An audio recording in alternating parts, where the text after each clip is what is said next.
Bom, muito bem, boa tarde. Aqui quem está falando é o doutor Alexandre Pereira, né, da Unimed, cooperado da Unimed Belo Horizonte. Estamos aí no Juntos com você, cuidando da saúde, né? Essa é a minha segunda participação aqui com vocês. Espero que a primeira tenha sido útil, né? E vamos, por iniciativa aí do HU, dar sequência aqui, né, aos temas que nós preparamos para vocês, tá certo? Então a ideia é isso, juntos com você, cuidando da sua saúde. Bom, hoje a gente vai trabalhar, o objetivo nosso aqui é trabalharmos com algumas questões ligadas à saúde mental, né? Então, nós vamos tentar falar um pouquinho sobre cuidado com a saúde emocional. Na verdade, esse é o projeto, né, como um todo, né? Então, que a gente tem desenvolvido com vocês ao longo das semanas aqui. Então, cuidado com a saúde emocional, como a gente trabalhar um pouquinho essa questão de manter o equilíbrio, né? E como é que a gente pode ajudar uns aos outros, especialmente os colegas de trabalho, no sentido de dar um suporte, um apoio na identificação de um problema mais severo, com o qual muitas vezes a gente tem que lidar, né? Nós, como profissionais de saúde, nós cuidamos muito das pessoas, mas a gente também temos que ter um olhar para nós, né? Para o nosso cuidado, não é isso? Então, o tema de hoje a gente vai trabalhar entendendo o suicídio, né? Como saber agir e prevenir, né? A gente sabe que nós estamos no mês de setembro, provavelmente vocês já viram várias discussões, né, que foram colocadas aí pela mídia, enfim, por outros órgãos de saúde, né, os conselhos de órgão, o pessoal da enfermagem, da medicina, enfim. É um mês que a saúde mental fica mobilizada, né, exatamente para tratar desse tema, né? Então, a ideia, a encomenda para hoje é exatamente que a gente possa falar, então, sobre como saber agir e prevenir, tá certo? Então, vamos fazer uma discussão bem abrangente em relação a esse tema e vamos realmente trabalhar aquilo que interessa para a gente, né, enquanto profissionais de saúde e quanto pessoas, né, na medida que a gente convive com as pessoas e os tempos estão tão conturbados, eu acho importante a gente ter uma noção, uma observação, né, um chamamento em relação ao cuidado com as pessoas de maneira geral, né? Então, vamos pensar o seguinte, eu vou trabalhar então alguns tópicos, eu vou projetar para vocês aqui alguns tópicos e vou tentar desenvolver, né, a partir de cada tópico desse, né, vou tentar desenvolver uma ideia para a gente poder dar uma sequência que seja lógica assim, para o entendimento, tá? Ok? Muito bem. Então, uma primeira coisa, uma primeira pergunta que a gente pode fazer é o seguinte, qual a nossa relação com a morte? Né? Quando eu falo assim, a nossa, eu estou falando da humanidade, né? Quer dizer, nós como seres humanos, nós somos talvez a única espécie que tem uma consciência da nossa própria morte, né? Embora nós não gostemos de ficar, né, flertando muito com isso, pensando muito nisso. A gente costuma sempre estar evitando, né, esse tipo de pensamento, né? A gente não é um pensamento que a gente gosta de nutrir, né, com muita frequência. Mas existem situações, sim, que nós fantasiamos essa questão, né, da relação com a morte, né? Por exemplo, não é uma coisa rara nós pararmos às vezes para pensar e falar assim, bom, se eu não tivesse mais aqui, né, quem que ia sentir minha falta, por exemplo, né? Quem que ia precisar de mim, não é isso? E em outras situações assim de dificuldade na vida, né, enfim, enfrentamento de situações muito duras, muitas vezes a gente pensa assim, nossa, eu queria deitar e dormir uma semana, né? Agora, nesse processo de pandemia, eu queria que já acordasse o ano que vem, né? Quer dizer, então, essa sensação, essa necessidade, às vezes, que a gente tem de escapar, de fugir, né? De nós, enfim, ficarmos lá deitadinho dentro da nossa cama, né? Debaixo do cobertor, especialmente se a situação está muito difícil, né? Ou seja, de sumir, desaparecer, é uma questão da fantasia humana, né? Quer dizer, então a gente tem essa questão conosco. Mas, assim, o grande problema relacionado com a questão suicida é quando a gente começa a pensar, né, que a única forma de lidar com as coisas, com os desafios, com os problemas que nós estamos enfrentando, é exatamente quando nós pensamos em provocar a nossa própria morte, né? Quer dizer, que é exatamente o conceito de suicídio, né? Quer dizer, você usar algum meio para acabar com a sua própria vida. Então, quando a gente começa com esses pensamentos recorrentes, pensamentos que começam a ficar obsessivos, né? Então, aí vem a questão da preocupação realmente em relação à ideação suicida. Então, eventualmente, você flertar, pensar, imaginar alguma situação em que você estava sob uma pressão muito grande, um desespero muito grande, é uma coisa. A outra coisa é você começar a insistir nessa ideia, né? Essa ideia começa a prevalecer em relação às demais, e aí realmente isso pode gerar um perigo em potencial, né? Ok? Então vamos pensar que, então, que pensar sobre a morte é uma característica do humano. Então, isso é possível, isso acontece, né? Nós, às vezes, nos flagramos numa situação como essa. Bom, mas como é que essa ideação de querer se matar vem sendo construída, né? Porque é uma coisa tão radical, né? A gente pensa assim, poxa, a gente valoriza tanto a vida. A gente percebe que a vida é uma coisa tão preciosa. Como é que a gente pensa, em algum momento, começa a ficar com um pensamento fixo, né? De querer se matar, né? Como é que isso vai construindo, né? Como é que isso vai sendo construído pelas pessoas? Acho que a primeira coisa que a gente tem que tentar avaliar é que para a pessoa chegar numa situação como essa, né, e eventualmente o próprio suicídio, existem múltiplos fatores que combinam essa situação, né? Então não existe uma explicação simples para o suicídio, né? O suicídio gera para nós uma perplexidade. É muito difícil a gente ter uma compreensão de por que aquela pessoa tirou a sua própria vida, né?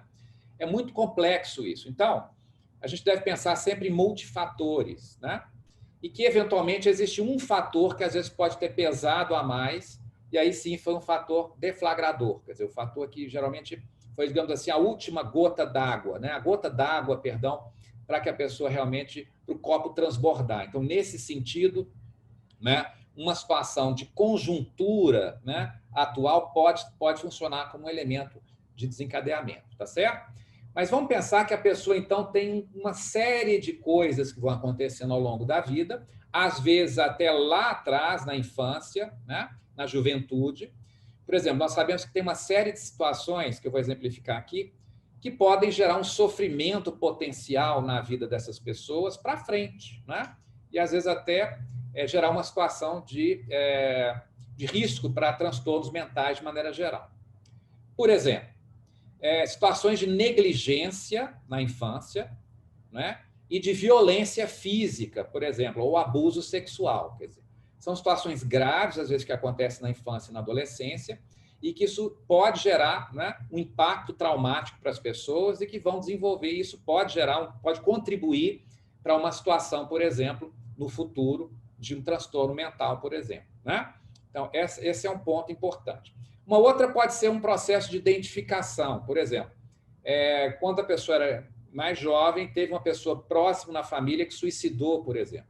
Então, ela pode identificar que aquela pode ser uma maneira de buscar uma saída, tá certo? Então, essa trajetória nossa na vida, né, os nossos percalços, nossa capacidade de lidar com as frustrações, as nossas experiências individuais, né, e coletivas, e que vão, de alguma maneira, desenhando, né, situações, né, que podem gerar uma certa vulnerabilidade. Então, né, é importante a gente pensar, então, que isso não é um problema simples, é complexo, e muitas vezes vai gerar uma perplexidade e a gente dificilmente vai chegar numa resposta de por que aquela pessoa se matou, né? Possivelmente só aquela pessoa teria condições de nos falar com clareza o que se passou ali, não é verdade?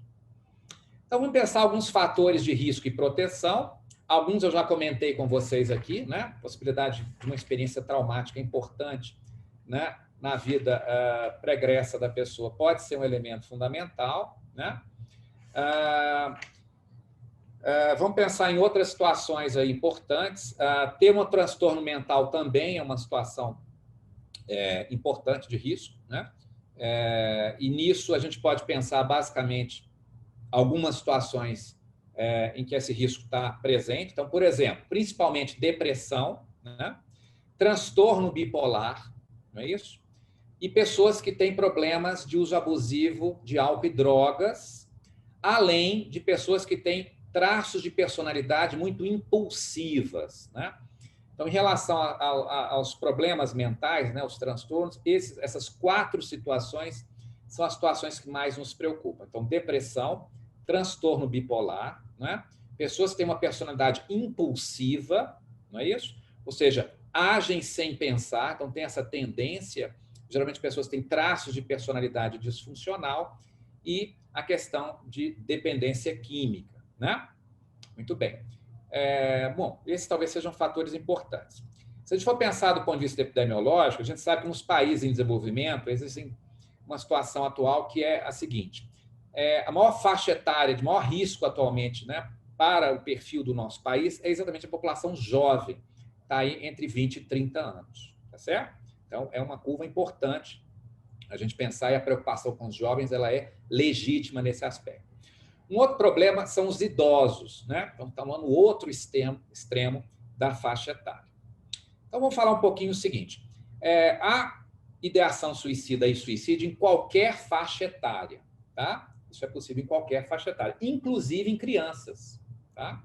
Crianças e adolescentes. Não é, claro, o maior número de casos, evidentemente, né? A gente sabe que, em relação a homens e mulheres, as mulheres fazem mais tentativas, mas os homens acabam se matando mais, numa proporção em mais ou menos de 1:8 aqui no Brasil, por conta exatamente dos métodos mais letais que o homem utiliza, geralmente, para se matar, então, métodos muito violentos, né? As mulheres geralmente não usam esse tipo de método, por exemplo, enforcamento, arma de fogo, em geral, as tentativas são mais por intoxicação medicamentosa, né, ou de outros produtos. Mas essa questão da faixa etária, então, é um ponto importante, um fator de risco importante, então, né? E os ciclos de vida que eu estava comentando com vocês. Então, as crianças e adolescentes podem cometer suicídio? Sim. Vamos falar um pouquinho da questão da adolescência. A adolescência é um momento, às vezes, delicado, né? Onde a gente está achando a nossa identidade, construindo a nossa identidade. E uma questão da adolescência que nos preocupa bastante é a impulsividade, né? A impulsividade. Então, a capacidade, a dificuldade que você tem, às vezes, de pesar as coisas, né? De pesar os prós, os contras. Então, em geral, essa impulsividade, essa, às vezes, necessidade de busca, né, da aceitação social, né? Isso gera, às vezes, uma dificuldade nessa faixa etária que a gente tem que tomar muito cuidado, né? E no idoso, há situações, muitas vezes, que acontecem de perdas ao longo da vida, né? Ele está numa faixa etária, num período de vida que, muitas vezes, ele se apresenta com muitas perdas, perda do cônjuge, dos amigos, perda, às vezes, do trabalho, da valorização que o trabalho tem na sua vida, né? Perda, às vezes, da saúde, né? É um período que você tem mais problemas de saúde, problemas crônicos, às vezes, né? E mesmo se a gente não considerar, né, o ciclo de vida, existem problemas de saúde que são muito graves, né? E podem contribuir muito com a perda da qualidade de vida das pessoas. Por exemplo, pacientes que tiveram amputações importantes, pacientes que tiveram, por exemplo, doenças graves com risco de vida, pacientes que têm dor crônica importante, né? Então, todas essas situações são situações que exigem uma capacidade de adaptação da pessoa ao seu processo de adoecimento. Em algum momento, pode ser que essas pessoas pensem em desistir, né? Então, muito importante essa questão desses fatores de risco que estão relacionados com a ideação suicida. E fatores de proteção, né? Felizmente, existem fatores também, né, de proteção que nos ajudam, né? Vamos pensar aqui. A capacidade que você tem de autorreflexão, quer dizer, de autoconhecimento. Se a pessoa tem um pouco de capacidade de pensar, sentar, refletir, né? Ter uma capacidade de subjetivar as coisas que ela está sentindo, né? Ressignificar as coisas que ela está sentindo, é um fator importante, uma característica pessoal importante, né? A questão das referências, né, do amparo psicossocial, quer dizer, uma pessoa que tem um bom ciclo de pessoas, de amizades, né, uma família que dá uma certa sustentação emocional, né, que ela pode contar com pessoas que estão à sua volta, né, ou seja, bons vínculos sociais, familiares, também são elementos de proteção importantes, né. Ter filhos pode ser um elemento de proteção importante, que a pessoa, às vezes, né, passa a considerar as consequências de um ato mais radical em relação às pessoas próximas, não é verdade?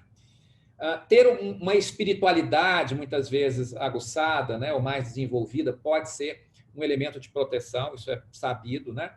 Então, em geral, pessoas que são ateias, né, que não acreditam em nada, que são pessoas muito difíceis, né, de se vincular a uma fé, muitas vezes, elas são pessoas de maior risco nesse sentido, né?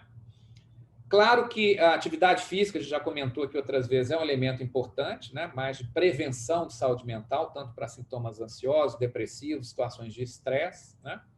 E a capacidade que a gente tem de buscar um certo equilíbrio em dois campos que nos são muito caros, né? O campo do amor, ou seja, das relações afetivas, das nossas relações, como é que a gente mantém as nossas relações afetivas, né? E o campo do trabalho, que é outro campo importante também da nossa vida, que é o campo da valorização social, da contribuição social que nós temos. Então, o trabalho ele não serve só para que a gente possa colocar o pão dentro de casa, mas o trabalho ele é um fator significante, de grande importância para nós, né? Nas relações sociais do dia a dia, enfim, né? Um elemento para nós central, e principalmente para o adulto, não é isso?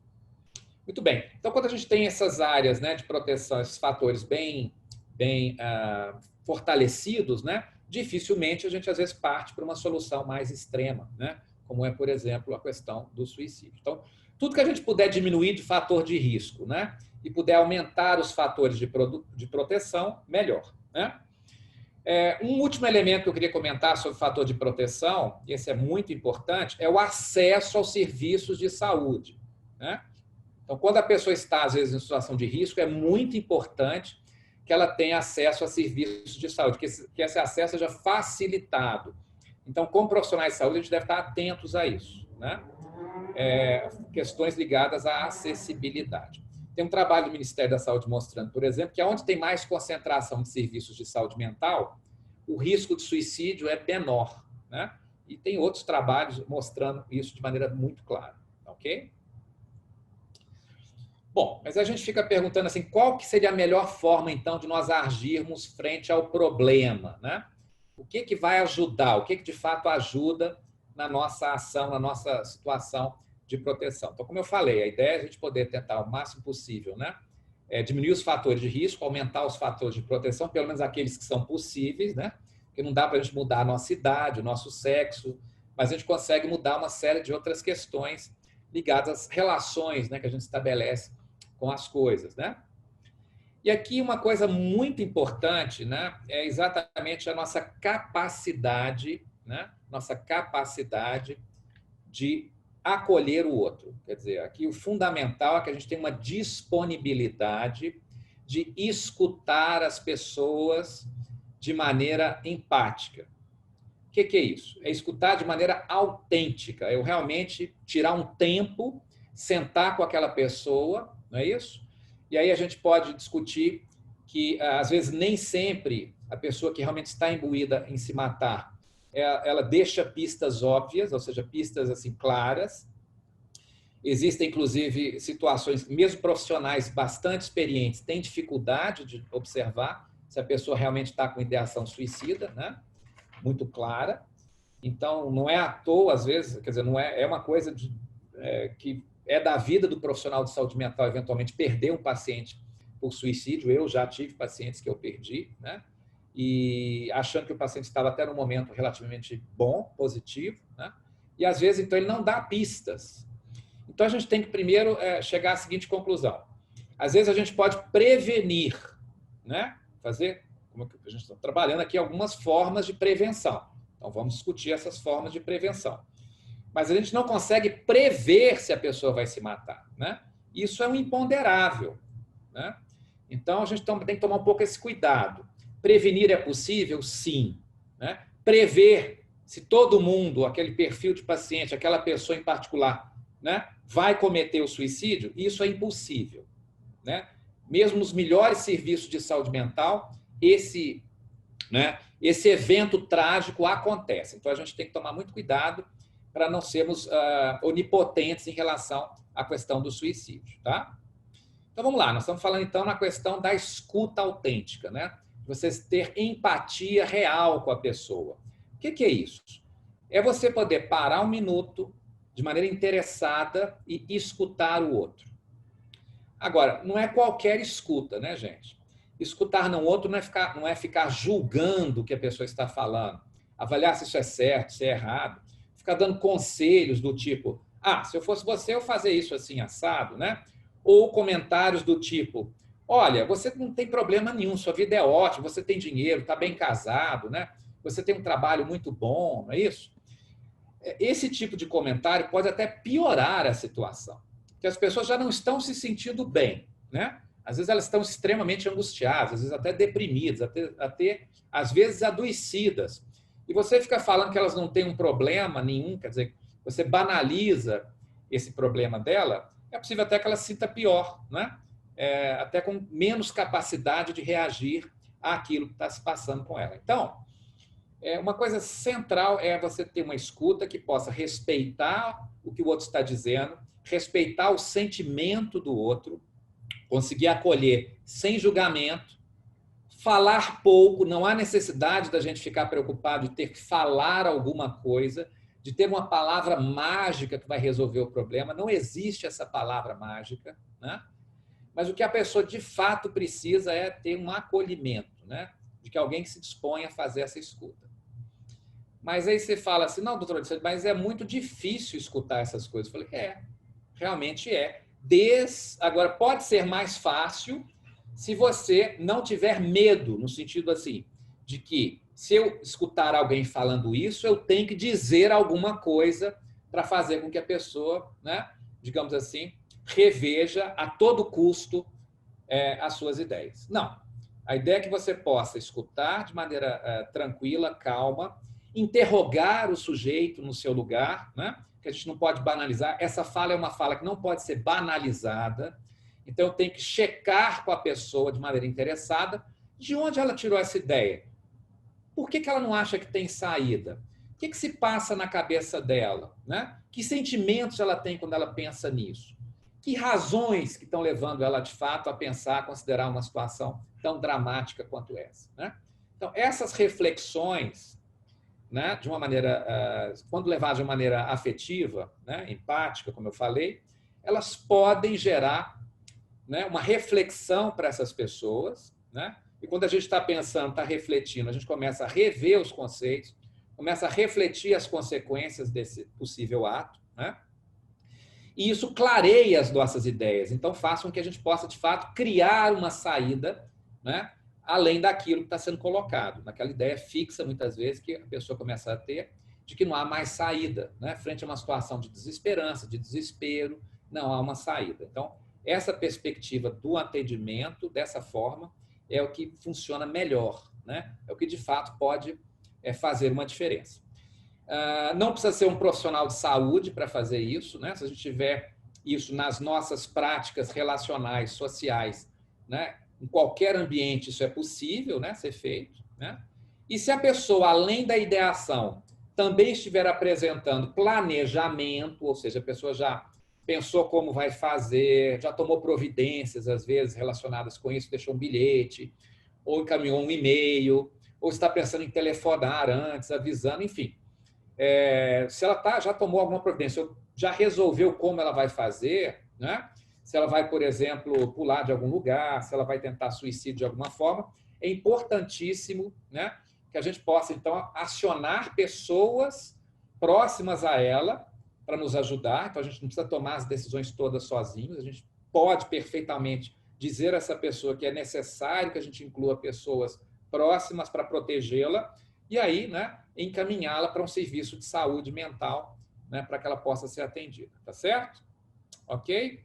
Bom, o tamanho do problema nós já sabemos. Aqui no Brasil é um problema importante. O Brasil é o 8º país no mundo com número de suicídios por ano, embora a gente não tenha, às vezes, num curto prazo, né, facilidade para identificar se a taxa de suicídio está crescendo ou não. Por exemplo, em relação à pandemia, está muito cedo ainda a gente falar se houve alguma mudança em relação ao perfil, né, de suicídio. Tá certo? Bom, já comentei isso aqui, a gente deve buscar ajuda especializada, especialmente se as pessoas estão o quê? Com ideação suicida, com planejamento em relação a essas questões, né? Então, há aí uma necessidade fundamental de uma ajuda do Serviço de Saúde, de uma ajuda de profissionais de saúde mental para que possa, né, nos ajudar a impedir, aí sim, a agir para prevenir, tá? Medicação, às vezes, é necessária, mas vai depender se o paciente, né, se a pessoa tem um problema de saúde mental, um transtorno importante, significativo, que esteja gerando sofrimentos, né, importantes. A maioria dos medicamentos não geram dependência, então a gente não tem que ficar com essa preocupação, né, de que o medicamento vai gerar um problema sério. Então, medicamentos que trazem dependência são aquelas prescrições de receita azul e amarela. Em geral, os antidepressivos, que são elementos importantes que a gente usa, não trazem dependência, então a gente tem que considerar, sim, a possibilidade de uma medicação, né? Especialmente se a pessoa tem um transtorno psiquiátrico importante, como eu já citei aqui. E como ajudar, né? É exatamente isso, para a gente fechar aqui a palestra de hoje, é a gente fazer com que a pessoa, então, reflita, pense, ou seja, que a gente possa ter capacidade de escutar de maneira ativa, inteligente, sensível. Então, fazer com que a pessoa reflita sobre aquilo, né? E a gente pode, sim, agir. Como? Agir de maneira prática. Por exemplo, tentando ajudar a pessoa em questões muito objetivas. Então, se a pessoa precisa de uma assistência médica, vamos levá-la, vamos marcar um atendimento. Se a pessoa precisa, por exemplo, de providenciar um medicamento, vamos até a farmácia, né? Se a pessoa precisa de um monitoramento, vamos ligar para ela, eventualmente, ver como é que ela está, ou conversar com ela com alguma frequência. Então, ajudar pode ser agir de maneira objetiva, não é isso? Objetiva e interessada.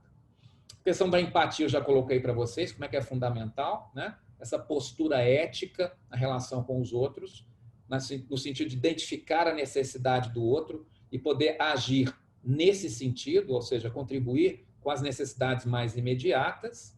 Tá?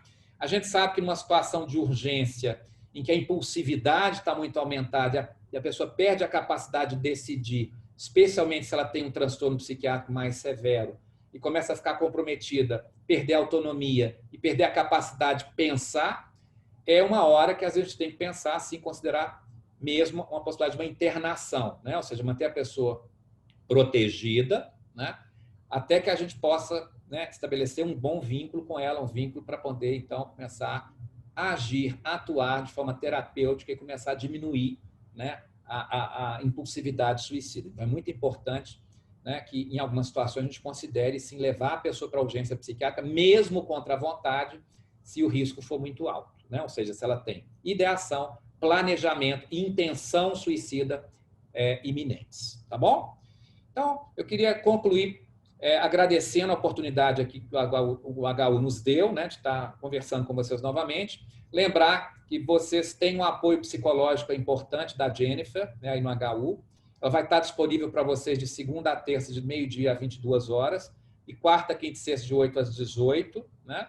E vocês podem contar com apoio e suporte psicológico, que às vezes é necessário, e a gente não tem que ficar constrangido em buscar ajuda. Tá? O atendimento psicológico pode ser realizado, às vezes um suporte, 1, 2 entrevistas já podem ser suficientes para gerar um alívio, muitas vezes, no que a gente está sentindo, no que a gente está passando. Tá bom? Gente, é isso que eu queria trabalhar com vocês hoje. Agradeço muito a atenção de vocês. Espero que eu tenha sido útil, né? E espero que eu tenha contribuído aí, né, com vocês no sentido de promovermos aí a saúde mental da comunidade dos trabalhadores da Unimed. Tá? Uma boa tarde e até a próxima.